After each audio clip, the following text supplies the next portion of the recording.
Hi guys, welcome back to my channel. My name is David. As always, if you're new here, hi, welcome. Before I get into my video, I just want to say that it is incredibly hot today. It's supposed to be the hottest day in August for about 10 years in the UK. And it feels like the surface of the sun, and I've recorded this video so many times. So hopefully, fingers crossed, this will be the last time. So, and I have recently come back from London. I went up to central London, done a bit of shopping, bought some t-shirts and obviously some books. And because I've got to get some more books, guys, you know me. And yeah, today I am going to be reviewing my first novel for subscriber month. If you don't know what subscriber month is, it's just something that I made up to show my appreciation to all my subscribers that watch my videos and that are basically subscribed to my channel. Sorry, excuse me. And it just is a chance for you guys to tell me what books you would like me to read and talk about on my channel. Books that books that you may feel that aren't talked about a lot on BookTube that you want me to talk about, and it also gives me a chance to read books I may have never actually even picked up before. There was a couple of books that was recommended to me, like The Martian and Twilight, which I obviously know what the movies are about. I've seen the movies already, so I knew what they were about. But the majority of them, I didn't know what the stories were, or what the characters were, or anything like that. They were completely new to me. So I had if I haven't said it already, I've done a whole video called Welcome to Subscriber Month, which is pretty much an introduction to what it is all about. So please go back and watch that if you haven't watched it already. So because I had about 9 recommendations from my subscribers, so what I did is I wrote them all down onto bits of scrap paper, folded them all up into nice little squares so I couldn't see what the titles were, and I put them all into my little baseball cap, mixed them all up so so they were all like mixed up, and they're all mixed up all proper, you know what I mean. And then I just turned my head around, picked one out at random, and the reason why I done it this way is that I wanted to not show favoritism towards another subscriber or to another book that I wanted to read more than others, if that makes sense. I wanted to do it fairly. I wanted to do it blindly, and then I wanted to make sure that everyone got a fair chance. Even though I'm not going to read like 9 books in August, I'm only going to read 4. So there will be some that I won't be reading in August, but at the end of the month, I will be explaining what I'm going to be doing with the books that haven't been chosen in my conclusion for subscriber month video. But that's at the end of the month. So the book that I picked up blindly first off, which was called Pet by Akwaeke Emezi. Sorry if I've said her name wrong, guys.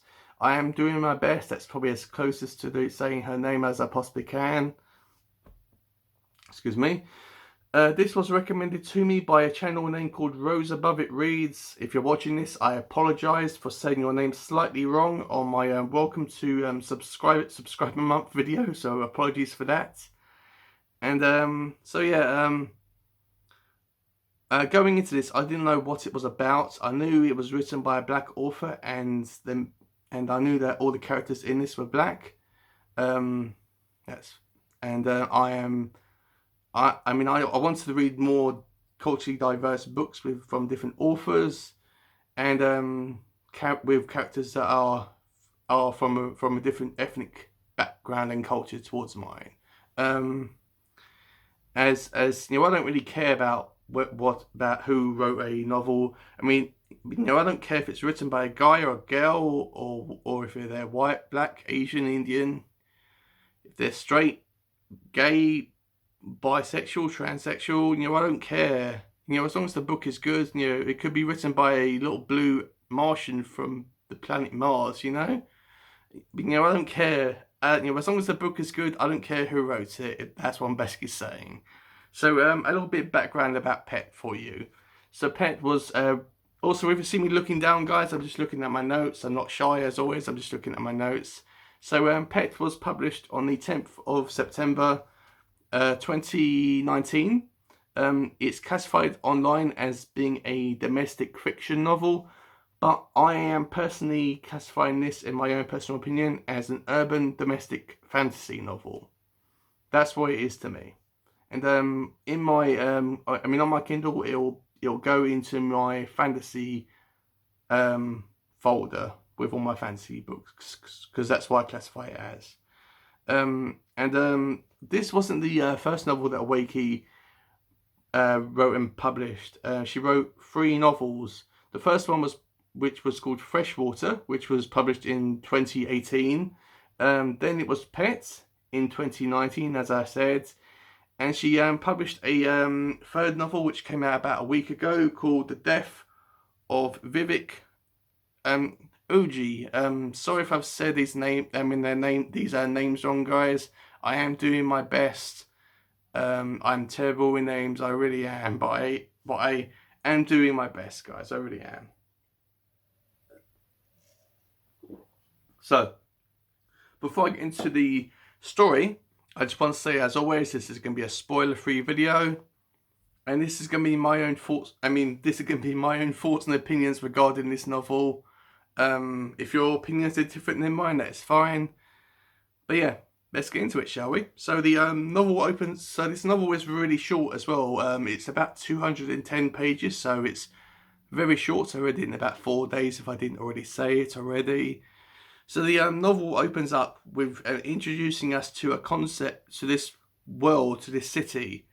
This city is, in its past, it had all these monsters and these angels. I always saw the monsters as just demons that were just called monsters or referred to as monsters throughout the world and throughout the novel, but I always thought of them as just demons and angels. But for this video, I'll just be referring to them as monsters. So the monsters were basically being horrible. They were like killing all these people and causing all this mischief and destruction, all this destruction throughout this town and throughout all these people that were actually living in this city and in this world. So the angels came in and they took part in a war that was called the Revolution, which is touched on briefly at times throughout the novel. It's not really discussed in detail about the history of this revolutionary war between the monsters and the angels. I would have liked it if the novel opened up with this in-depth prologue before the main story about the revolutionary war between the monsters and the angels. I would have liked it, but it only has about 2-3 pages at best describing this, so it's very brief. We found out that the angels got rid of the monsters by all these horrible, devious ways that weren't like angels supposed to be. They're supposed to be good people. Excuse me again. But they got rid of all the monsters by doing all this horrible stuff, which isn't really described in detail in the novel that much. So we are introduced to our main character called Jam, who is a young teenage girl. I always saw her as being a 13 or 14-year-old girl. She is incredibly smart, she's intelligent, she's incredibly caring and compassionate and smart, if I didn't already say it already. And she's very family orientated as well. The whole book is family orientated. All these characters are really, really close with their families and friends. It is so reassuring because I don't really have it here with my family. We all come together in one time during the day, have our dinner or our food, and then we go off into our own little rooms or parts of the house and just do whatever we do during the day. It's even like that on Christmas. It's even like that on Christmas. So we're never really we're actually close, but we're not really like always together. You know what I mean? So that was kind of a reassuring and nice way. It kind of reminded me about when I went over to the Philippines to see my girlfriend, and all the families over there are really close. So that was kind of the impression that the novel actually gave me. Anyway, I'm actually digressing. So Jam lives with her mum and dad, and we find out that Jam's parents are incredibly loving. They're not abusive towards her, which is incredibly nice for a novel. Usually the parents are usually horrible to these kids, but no, everyone's always nice to all their kids in this novel. We find out that Jam's mum, called Bitter, I'm pretty sure that's what her name is a painter. She paints all these, all these beautiful pictures of angels and all these strange creatures onto these canvases with actual paints. And she has her own little room in the house, her own little studio, where she works and where she puts all the paintings up. You get the idea with that. And we find out that Jam's mum is painting this picture of, I'm pretty sure it's what it's supposed to be, is an angel. Even though people in this world don't really know what angels and demons technically look like, especially monsters, they can't even describe what a monster physically looks like. But the creature in the painting has got horns, it's got cloven feet, it's got all these long talons or claws that come out of its hands. It's covered in all these metal feathers. Even on its face, it's got no eyes, it's got no mouth, and it's covered with all these silver and gold feathers all over its body. As Jam's mum is painting this picture, we get the impression from Jam that there's kind of this energy, this strange energy coming towards it. Something it's kind of hard to describe. It seems like that this energy is trying to push itself out of the canvas and get into the real world. And we also find out that Jam has this strange ability where she can sense or hear sounds or vibrations coming from the floorboards and within her own house. It's never really described about how she can do this or why she can do this or what benefit it has. It's just kind of something that's thrown into the story. So one day when Jam's mum Bitter finishes off the painting, she puts it into her studio. It's lying on the floor. Don't know why it's not propped up somewhere, but it's lying on the floor. And Jam's mum and dad are sleeping. It's the middle of the night, so they're obviously sleeping. And Jam has a compulsion to go into the studio and look at this painting. And when she does, she falls through it. She looks into it and she falls and she cuts herself first off. She cuts her hand and all this blood goes all over the painting. And then when she's leaning over it, she falls into the painting and she cuts herself on this strange metal, which we find out that is these metal feathers from this strange creature from this painting. And this creature crawls out of this painting. It actually crawls out of the painting feet first, and its head gets stuck in the canvas because its horns are too big, so it can't get the canvas off its head. So the creature tells Jam, or actually asks Jam, if she could please help him out in this difficult situation that he's in. And she does this by reaching into the canvas and grabbing one of the horns and dislodging it, basically, so the monster can get it off its head. So Jam shows the monster or this creature to her parents, which we would have thought that the parents would have freaked out, saying, "Oh my God, there's this monster standing in front of us. What are we going to do?" It's called the police. It's panic. It's running around with her head. It's running around like screaming and all panicky and all that stuff. But no, they really chilled out. They basically say, "Oh, not again." And we found out that this has happened before. That parents, when they were young, about Jam's age rather, we find out that this has happened before. When they were young, they painted this picture, and this creature appeared, and we find out that that we actually never find out about what dimension or where this creature actually came from, and it's not vicious or anything like that. It does classify itself as a hunter.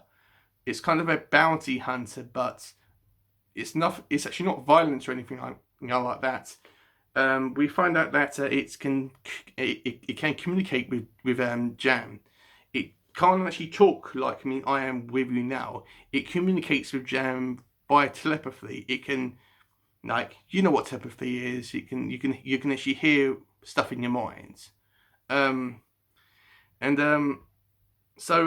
it tells Jam that there's a that he is a hunter. We actually really never know whether this creature is is a guy or a girl, what sex it is. It doesn't really matter. But first off, the story is called Pet because when the character comes into the world and when Jam is trying to find a name to actually call this creature, he just says, "Oh well, you can just call me Pet." You know, he just says, "Okay, cool. You can just call me that. You know, I'm just Pet. That's what you can call me." Whether we know, I don't know whether this is the creature's real name or whether that's just something that he just made up on the spot. I'm just going to refer to it as he because that's what I saw this creature as, being a male figure. I don't know why, but that's what it's my own it's what I thought of in my head when I was reading it. You get the point. I need some more water. So we found out that Pet is a hunter, as I said, and he says to Jam that there is a creature living in her best friend's house, who her best friend is called Redemption, who is a boy. He is a boxer. He only does it he actually does boxing not just because of violence, but more of he wants to test his body's capability. He does it more of a sport rather than like being all manly and beating each other up and all that kind of stuff. So Pet tells Jam that there's a monster living in Redemption's house. So throughout the story, it's just basically the monster and Pet and Jam convincing Redemption that there's a monster in the house and that they're going to go over and that they need to go to Redemption's house and to find out who this monster is, what they want. Because we find out that the monster is controlling and actually possessing a young member of Redemption's family. I won't say who it is. It's kind of like The Exorcist, where there's this monster that's controlling and tormenting this young member of this family and this household. That's pretty much what it is. The story is really stretched out. But it's really good. The language in it is very. I actually classified it as broken English, but I know that it's the dialect that was actually used for this culture of the novel. I never really got confused about what characters meant when they said certain things. I knew exactly what they meant. It was just said without. It was just said in a way where there was like a word missing, or there was an extra word added to a sentence. But nothing really got confusing or anything like that. I knew what people meant. So at the end of this story, I won't say what happens, but Jam and Pet and Redemption go to the house and they find out who has been possessed, and they confront the monster and try to get rid of it. And that basically means the monster wants to try to kill Pet wants to kill this monster. But Jam tries to convince Pet that that's not really the way to go. He should do more than just considering, okay, we actually need to go in this, and my only option is to kill this monster. She tries to convince him that there was a more better way of going about it. So that was kind of a Terminator 2 type of thing that reminded me of it. Yeah. That was that was basically the story, really. What I liked about it was the I liked how it was really short. I liked the writing style of the novel, even though the dialect was kind of a bit strange every now and then. But it was nothing that I couldn't get around. I like the characters. I like Jam. I like Pet. Redemption's in it, but it's kind of a side character. But yeah, that was really it, really. What I didn't like about it was I didn't like it about how it was too short. I thought that this could have been an extra 100 pages could have easily been added to this novel to expand this world, to expand the ideas of monsters and angels. As I said at the beginning of the video, I would have liked I would have liked a prologue at the start of the book, a good 20-ish pages to explain the Revolutionary War that happened between the monsters and the angels, and what what the angels actually physically did. I would have actually liked an explanation about where the monster, where this monster or this creature called Pet actually came from, what dimension he came from, and why he came, and but I didn't really need that type of thing, really. I mean, we don't really need to have everything spoon-fed to us. But it would have been nice. It would have been that nice little icing on top of the cake, with a cherry on top. It would have been a nice little, added bonus, a little bit of extra detail. But that was just me. So my closing thoughts. As I said, it's not going to blow your mind. It's not the best thing I've read, but I did enjoy it. I enjoyed it immensely, and I am going to get the other 2 books from this author, from Akwaeke. I am going to get the other 2 books because I like her writing style. Her novels are very short and quick, and that's what I like about her writing style. And so I will be reading her other books. But yeah, Pet, read it. It's really good. As I said, it's not amazing, but I like the characters in it. The ending is really sad. I can see a lot of girls read and actually get into the ending and crying their eyes out. But for me, for a guy, it was sad, but I could hold it together because I'm a strong guy. But the ending was kind of good and nice and melancholy and sweet and all that type of stuff. It wasn't. But in a way, it wasn't sad, but it was kind of it was one of them endings which is kind of a happy sad, if that makes sense. It probably doesn't. But yeah, let me know if this video has encouraged you to pick this book up, or give it a read, or give it a chance. If you're planning to buy it or read it, let me know in the comments down below. Let me know if this has been a good video, if I've explained things right. So I've tried to do my best, so let me know in the comments down below as well. Any feedback in the comments as well is really appreciated. Let me know if I've done a good job explaining this book. So yeah, the rating I would give it is a solid 3 stars out of 5. It's really good. I can't wait to read it again. Maybe next year, I'm not sure. Or probably I'll read the other books as well before I go back to Pets. But yeah, something I wouldn't mind going back and actually reading. So yeah, that's really it, guys. The next book that I'll be reading for or reviewing for Subscriber Month, which I've started already, is the Clan of the Cave Bear, not the Care Bear, but the Cave Bear. So the Clan of the Cave Bear. I'm about 66 pages in. It's a good story. I mean, I'm only slightly into it. But it's an interesting story. So that's the next book I'll be reviewing for Subscriber Month. Excuse me again. Like, comment, subscribe if you would like to. Click the bell on my channel if you want to see more videos from me. Hopefully you do. And yeah. So just be safe as always. Stay healthy. Keep reading. And I will see you on Monday. See you guys. Bye.